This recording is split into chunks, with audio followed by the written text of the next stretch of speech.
Scroll shopping tanpa sedar nampak macam hal kecil. Sampai kita sedar duit, syukur dan kawalan diri sudah semakin susah dijaga. Kalbu Fit, sekat gangguan, jaga ibadah, muat turun di Play Store.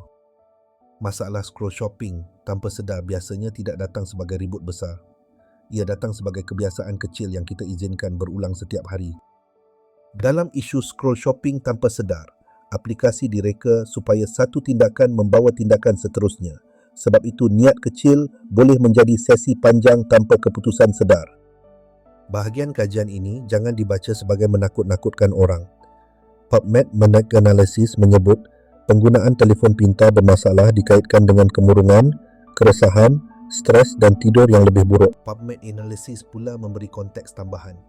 Penggunaan media sosial bermasalah dikaitkan dengan tidur, keresahan, kemurungan dan kesejahteraan yang lebih lemah.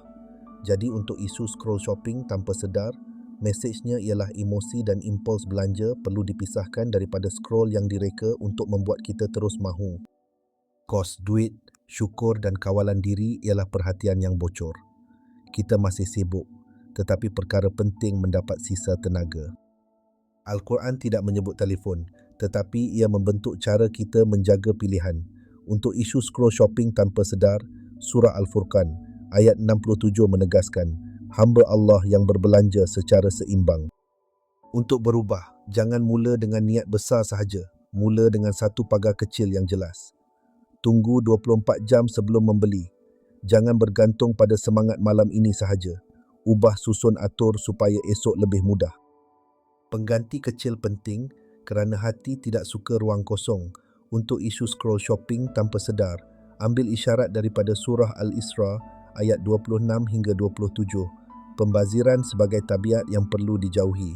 Selepas itu pilih zikir pendek, baca beberapa ayat Quran, tulis niat atau duduk sebentar tanpa skrin.